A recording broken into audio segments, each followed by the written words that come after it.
The room was dark. Only a faint blue light from the star map showed the faces of the 12 members of the Keltharian High Council. These beings ruled most of the known galaxy. Their skin was pale gray, and their eyes had no color, just black circles that seemed to absorb light rather than reflect it. "Earth has rejected us again," said Chief Counselor Vex, his voice low and cold. "3 times now they have refused to join our empire. No planet refuses us 3 times. The other council members nodded. Earth was small, located in a far corner of the galaxy. It should have been easy to add to their collection of worlds. Yet the humans had politely, but firmly, declined membership in the Keltharian Empire each time it was offered. "Perhaps they need stronger persuasion," said another counselor, tapping her long fingers on the black table. Vex smiled, showing sharp teeth. "I agree. It is time to use the Shadow Blades." At the mention of this name, the room grew even quieter. The Shadow Blades were the Empire's secret weapon, an elite team of assassins who removed problems that could not be solved through normal means. They had never failed a mission.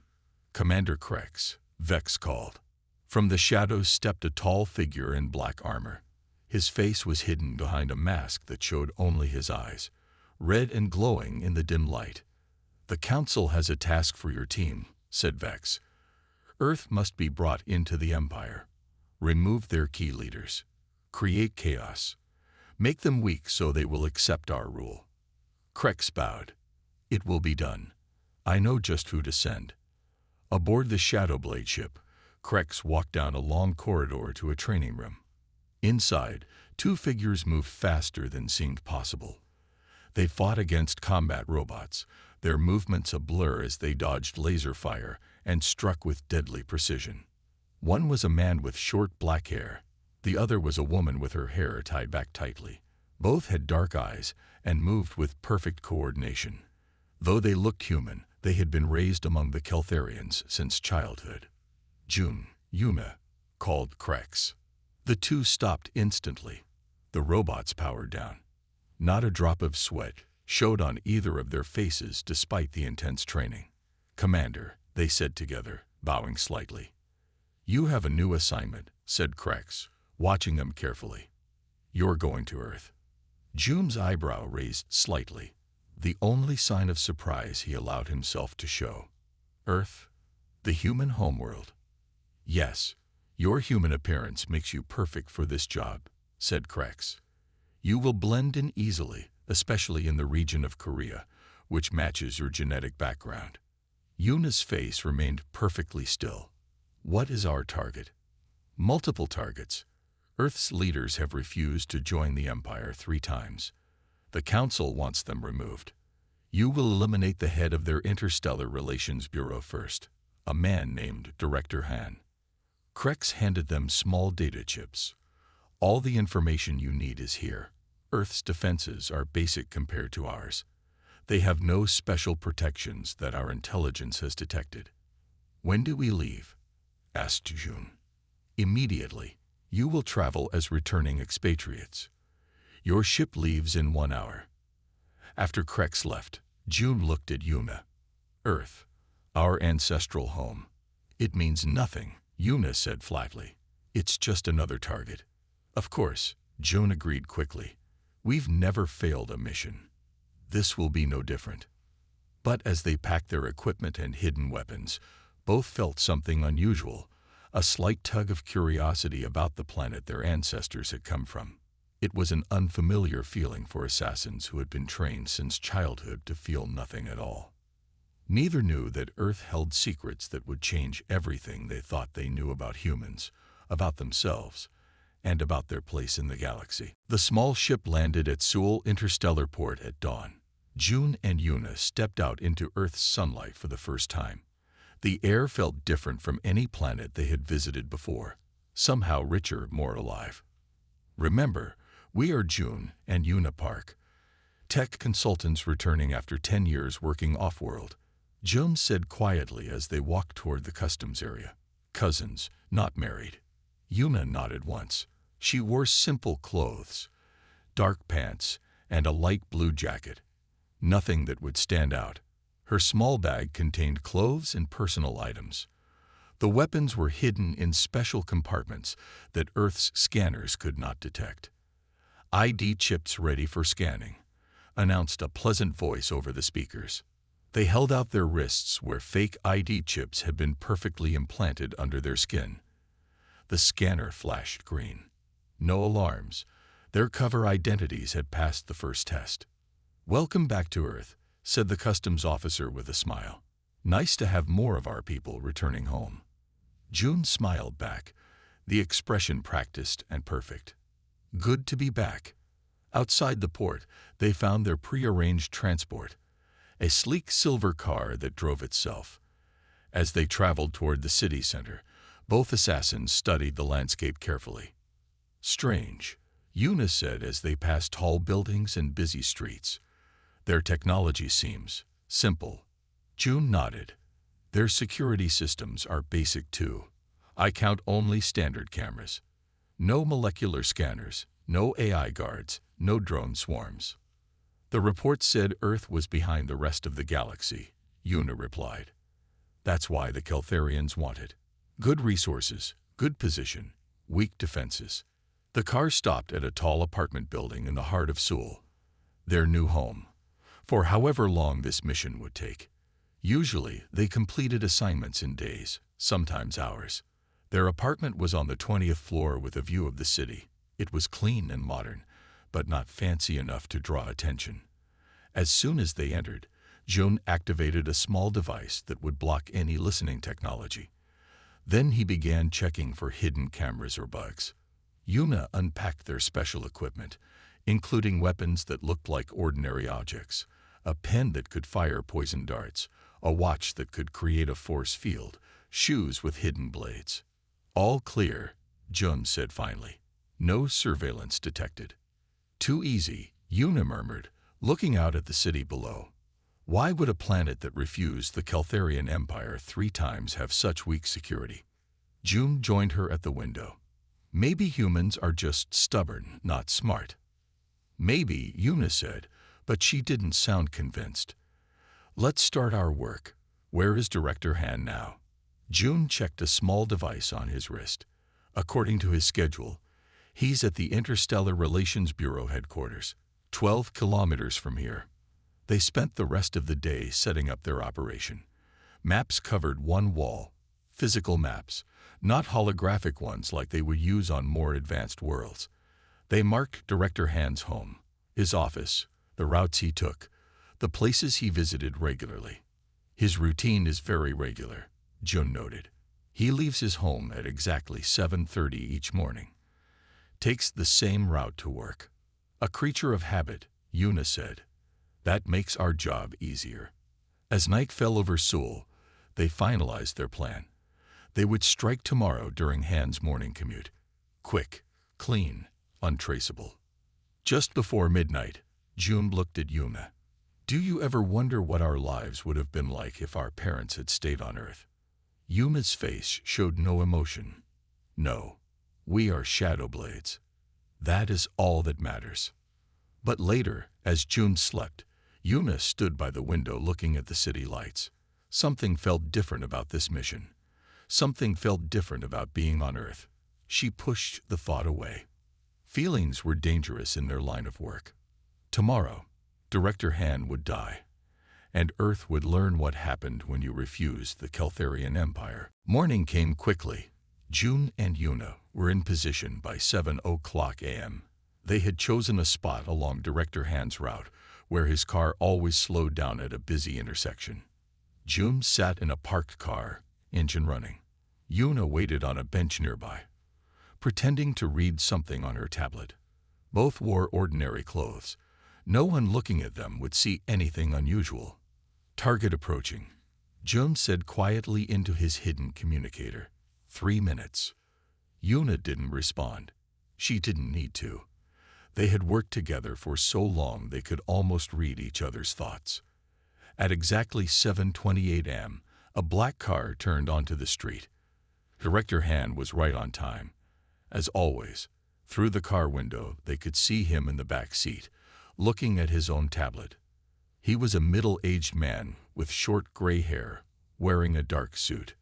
"Ready," Jun said, reaching for the special gun hidden under his jacket. It didn't fire bullets. It fired a tiny dart that would dissolve in Han's body after delivering a poison that would look like a natural heart attack. Yuna stood and began walking toward the intersection. She would create a small distraction.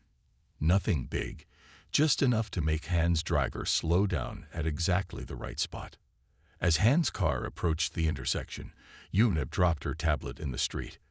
The driver slowed, as expected. Jun raised his weapon, aiming through the special sight that could see through the car's window as if it wasn't there. He pulled the trigger. Nothing happened. Jun tried again. The weapon made a strange noise, then went completely dead in his hand. "Weapon failure," he said into his communicator, his voice still calm despite the unexpected problem. Yuna immediately moved to Plan B. She had a similar weapon hidden in her jacket. She approached Han's car from the other side, planning to fire through the opposite window. But before she could get close, something even more unexpected happened. The doors of Han's car opened, and 4 people jumped out. They didn't look like normal security guards. They moved too fast, too smoothly. And they looked directly at Yuna, as if they knew exactly who she was and what she was doing. "Compromised," Yuna said into her communicator. She turned and walked quickly away, not running yet. Running would draw attention. Jun started his car, ready to pick her up at their planned meeting point 1 block away. But when he tried to pull out into traffic, another car blocked his way. The driver looked at him with eyes that seemed to glow slightly. "We have a problem," Jun said. He abandoned the car, slipping out the passenger side door and into the crowd on the sidewalk.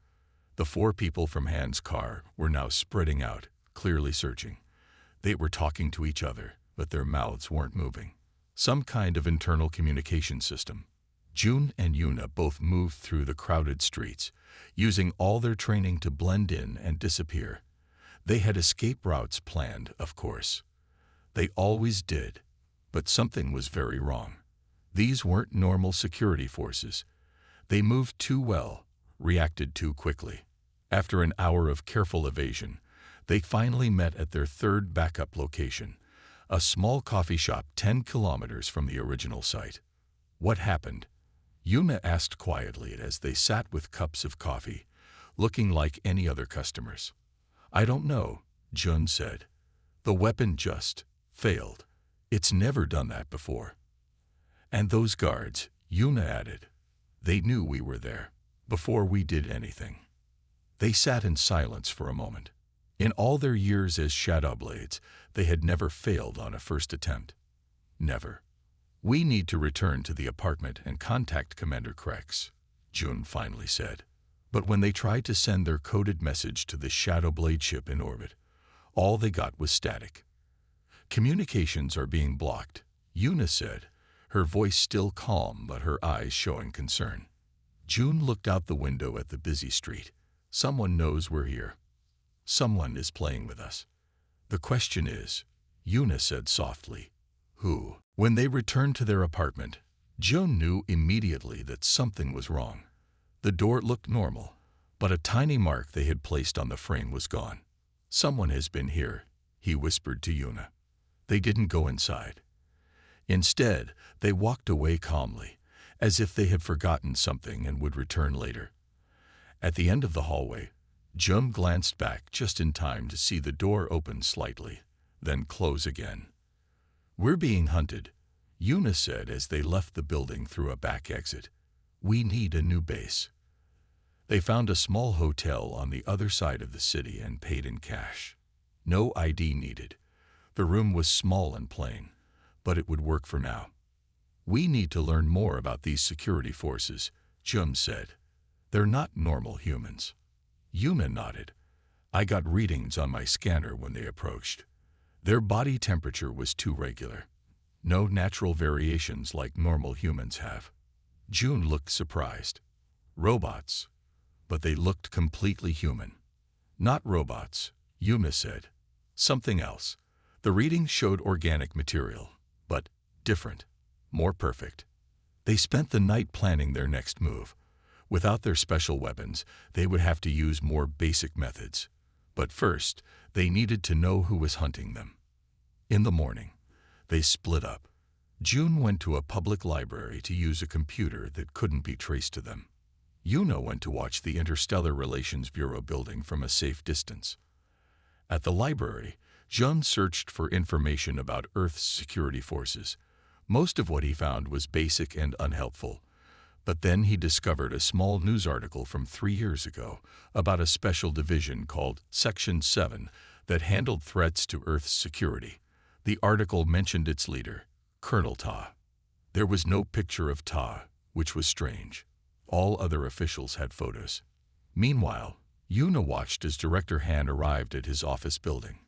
His security team was the same as yesterday, 4 people who moved with unusual grace. She used a long-range scanner to take readings. Again, the results were confusing. They appeared human on the outside, but inside, something was very different. When they met again at the hotel, they shared what they had learned. Colonel Tai and Section 7. Jun said, "There's some kind of special security force, but there's almost no information about them." "And these guards," Yuna added, "they look human, but my scans show complex structures inside them that no human should have. Like advanced technology mixed with biology." Just as they were discussing this, Jun's portable alarm gave a silent alert. Someone was in the hotel corridor, moving toward their room. They quickly gathered their few belongings. There was a window that led to a fire escape, but before they could reach it, they heard voices outside, people at both ends of the corridor. "They found us again," Yuna whispered. "How do they keep tracking us?" Jun checked all their equipment and clothes for tracking devices, but found nothing. The door opened suddenly. Jun and Yuna moved with blinding speed, ready to fight. But what entered wasn't human. It was a small drone, no bigger than a hand. Before they could react, the drone released a flash of blue light. Their muscles froze instantly. They couldn't move, couldn't even blink. A man walked into the room. He was tall with broad shoulders and a face that seemed too perfect to be real. His eyes were dark, almost black, and showed no emotion at all. "Shadow Blades," he said, his voice surprisingly deep. "I am Colonel Ta. Welcome to Earth." He looked at them with those strange, empty eyes. "We've been expecting you for quite some time. The question is, what should we do with you now?" Paralyzed but conscious, Jun and Yuna could only watch as more of the 2 perfect humans entered the room. For the first time in their careers as assassins, they were completely helpless. Jun woke up in a bright white room. He was sitting in a chair, but not tied down. His body felt heavy, like he had been asleep for days. Across from him, Yuna was also waking up in another chair. "Your paralysis will wear off completely in about 5 minutes," said a voice. Colonel Ta stood by the door, watching them. In the bright light, his skin looked too smooth, too perfect. No pores, no small marks or flaws that all normal humans had. "What are you?" Jun asked, his voice rough from not being used. Tai smiled slightly. "A better question might be, why aren't you dead? Assassins who target our leaders don't usually live long." Yuna was now fully awake. "You want information from us." "Smart," Ta said. "Yes, we do. But not in the way you think." He walked to the wall and touched it. The white surface became clear, like a window. On the other side was a large room filled with strange equipment. People in white coats moved around, working at computers and machines. "This is not a prison," Ta said. "It's a research center. We've been monitoring your movements since before you landed on Earth." "How?" Jun asked. "Our technology is more advanced than anything on Earth." Ta laughed, a sound that seemed practiced rather than natural. "Is that what the Keltharians told you? That Earth is primitive?" He shook his head. "Come with me. It's time you learned the truth." They stood up, surprised to find they weren't restrained in any way. Tai led them through a door and into a long hallway. We could escape, Yuna whispered to June. Could we? June wasn't so sure. These people had found them twice already, had disabled their weapons somehow, and had technology that seemed far beyond what Earth was supposed to have. Tai took them into a large room filled with tubes. Each tube was the size of a person, and filled with a clear liquid. And floating in each tube was a body. Human bodies, or what looked like human bodies. What is this place? June asked, feeling a chill run down his spine. This, said Tai, is Earth's secret. The reason we've survived in a galaxy full of empires that would like to conquer us. He walked to one of the tubes and placed his hand on the glass. These are guardians. Guardians? Yuna stepped closer to one of the tubes. Inside was a woman who looked perfectly normal, except for the fact that she was floating in liquid with tubes connected to her body. Synthetic humans, Tai explained. Biological androids with integrated AI. From the outside, we look completely human. Inside, we're something else. We? June looked at Ta with new understanding. You're one of them. Ta nodded. Guardian Series 7. I was created 15 years ago. My entire team are Guardians, as is Director Han, who you tried to kill yesterday. Yuna was studying the tubes carefully. This is why our weapons didn't work. You have technology that can detect and disable them. Yes, Ta said. We've been preparing for Keltharian assassins for decades. We knew they wouldn't accept our rejections forever. He led them to another room. This one had a large screen on one wall. He touched it, and an image appeared. A map of the city with hundreds of small dots of light. Each light is a guardian, Tai explained. We have them everywhere. In government, in security forces. June paced the small room where he and Yuna had been left to think about what they had learned. The walls were white, the furniture simple. It wasn't a cell. There were no locks on the door, but they knew they couldn't leave. A battle fleet, he said for the third time. Krex never told us about a battle fleet. Yuna sat still, her face calm as always, but her eyes showed she was thinking hard. We were sent first to test Earth's defenses, to draw out their security forces. To die, June added bitterly. Once we reported back about Director Han's security, Krex would know about the Guardians. He wouldn't need us anymore. The door opened and Colonel Tai entered. With him was a woman they hadn't seen before. She was older, with short gray hair and sharp eyes. She wore a simple black uniform with no markings or rank.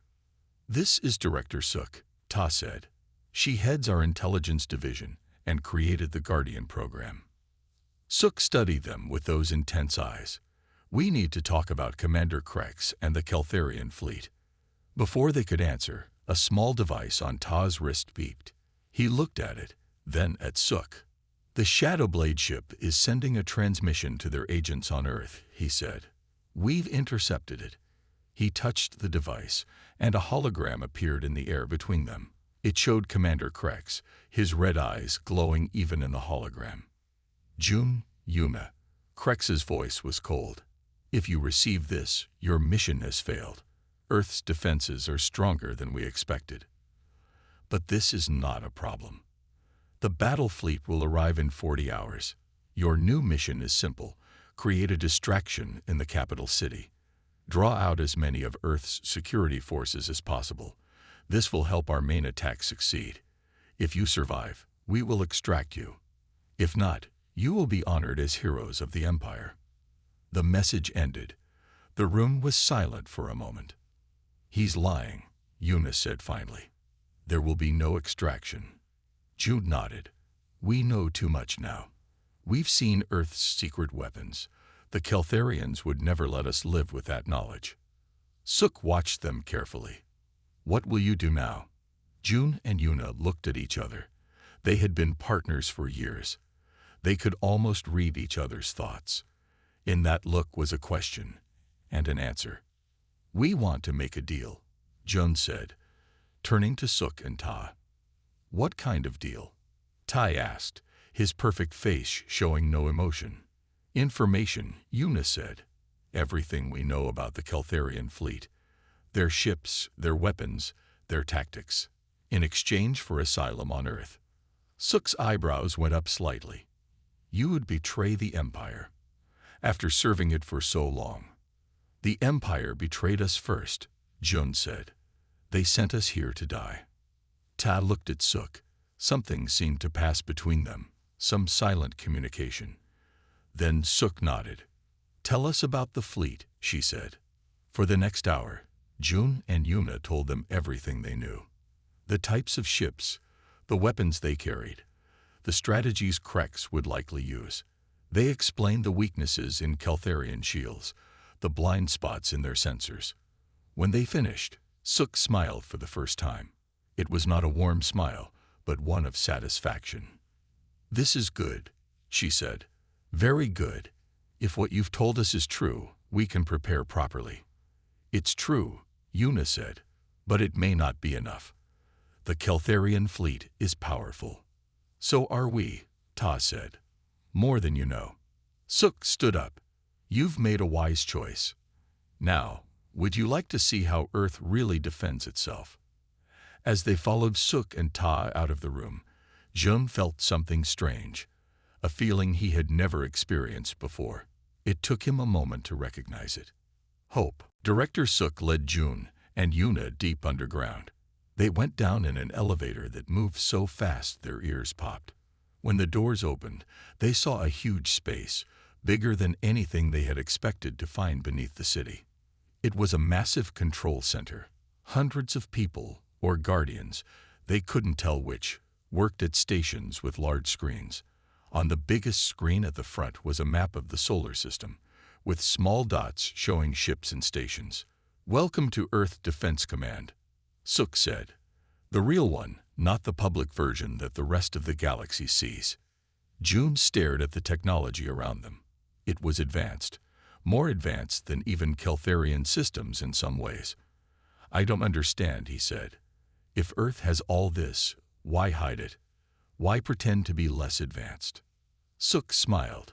Because the best defense is one your enemy doesn't know exists. She led them to a side room with a large table. Sit. I'll explain. They sat. A guardian brought them water. Jun drank deeply, suddenly aware of how thirsty he was. For centuries, Earth watched other planets get conquered or forced to join empires like the Keltharians. Sook began. We decided on a different path. We would appear valuable but not threatening. Advanced enough to be useful, but not advanced enough to be feared. A trap, Una said, understanding. You wanted the Keltharians to think Earth would be easy to take. Exactly.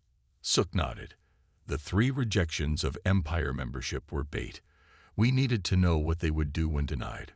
Most empires would send assassins first, then a fleet. Standard procedure. You knew we were coming, Jun said. We've been preparing for shadow blades for years, Tai added.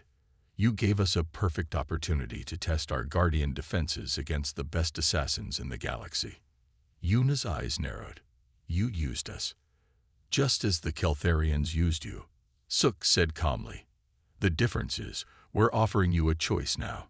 She touched the table, and a hologram appeared, a detailed image of a Keltharian battle cruiser. We need to know every weakness, she said. Every flaw in design, every gap in defenses. With your help, we can prepare perfectly. For hours, Jun and Una pointed out details about Keltharian ships and tactics. They showed how the shield generators had a 3-second reset period, how the sensors couldn't detect objects moving below a certain speed, how the command structure worked. As they talked, people, or guardians, came and went, taking notes, making changes to defense plans. Finally, when they had shared everything they knew, Sook leaned back in her chair. Good, she said. Very good. With this information and our own technology, we have a real chance. What is your technology? Jun asked. The Guardians, yes, but what else are you hiding? Sook looked at Ta, who nodded. Come with me, she said. They went to another level, even deeper underground. Here was a huge hangar filled with ships unlike any they had seen before. They were sleek, black, with no visible engines or weapons. Phase shift technology, Suk explained. These ships can move partially out of normal space. They're almost impossible to detect or hit. We've been developing them for 50 years. June felt a chill. The Keltharians had nothing like this. You've been planning for war all along, Yuna said quietly. No, Suk corrected her. We've been planning to prevent war. But if war comes to us, we will be ready. She turned to face them directly. Now you have a choice. When the Keltharian fleet arrives, which side will you be on? June looked at Yuna. Again, that silent communication passed between them. We will help Earth, June said. If you'll have us. Suk nodded. Good. The fleet will arrive in 36 hours. Let's get to work. The next day passed quickly as Earth prepared for the coming attack. June and Yuna worked with Tai and his Guardian team, sharing everything they knew about Keltharian battle tactics. Krex will come in fast, June explained, pointing to a holographic map of Earth's orbit, 3 ships at the front, the rest following in tight formation. They always target communication centers first, Yuna added, then defense systems, then government buildings. Ta nodded. We'll be ready for that approach. As they worked, June noticed something interesting. The Guardians were smart and fast, but they often looked to human officers for final decisions. When he asked Tai about this, the Guardian smiled. We are tools, Tai explained. Very advanced tools, but tools nonetheless. Humans created us to serve and protect them, not to replace them. The hours counted down. Earth ships moved into position, hiding behind the moon or in the shadow of larger satellites. To casual scans, Earth still appeared to have minimal defenses, exactly what the Keltharians expected. Finally, the alert came. Sensors detected multiple ships dropping out of faster-than-light travel at the edge of the solar system. They're here, Suk said calmly in the control center. She looked at June and Yuna. Any last advice? Krex is proud, June said. He'll want to lead the attack himself, from the front. Good. Suk nodded. That's what we hoped. On the main screen, they watched as the Keltharian fleet approached. 12 large warships, moving in the exact formation June had predicted.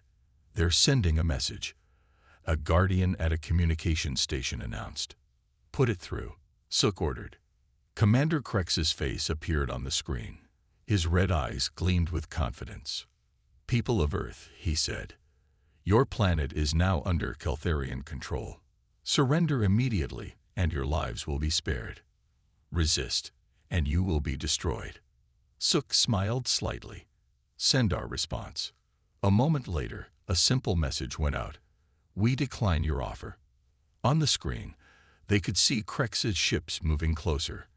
They were almost in firing range. Now, Suk said quietly.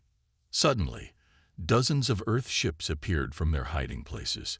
They moved with impossible speed, their phase shift technology allowing them to slip between the Keltharian formation before the enemy could react. They're targeting Krex's lead ship, Tay reported, watching the tactical display. June and Yuna watched in amazement as Earth ships fired weapons they had never seen before, beams of energy that cut through Keltharian shields as if they weren't there. Kinetic phase disruptors, Suk explained. They shift partially out of normal space, bypassing shields entirely. On the screen, Krex's ship was already heavily damaged. The other Keltharian vessels were trying to regroup, but Earth ships moved too quickly, attacking from all angles. They're trying to use their main cannons, Yuna observed. They won't have time, Ta said. He was right. Before the Keltharian ships could power up their heaviest weapons, another wave of Earth vessels appeared, launching small objects toward the enemy ships. What are those? June asked. Guardian drones, Suk said. They'll attach to their hulls and cut their way inside. Within minutes, the battle was clearly turning in Earth's favor. 3 Keltharian ships were already disabled. 4 more were heavily damaged. The rest were trying to retreat. Krex's ship is attempting to escape, a guardian reported. Don't let him, Sook ordered. He needs to be captured alive. 2 Earth ships moved to block Krex's damaged vessel. They fired precision shots that disabled its engines, but left the command center intact. We have him, Tai announced. June and Yuna looked at each other. They had never imagined seeing the mighty Keltharian fleet defeated so quickly, so completely. Your knowledge made this possible, Sook told them. You gave us the edge we needed. As they watched the remaining Keltharian ships surrender one by one, Jun felt something strange, a sense of pride. Not in the Shadowblades or the Empire, but in Earth, his ancestral home. A planet that had just proven itself to be far more formidable than anyone in the galaxy had imagined.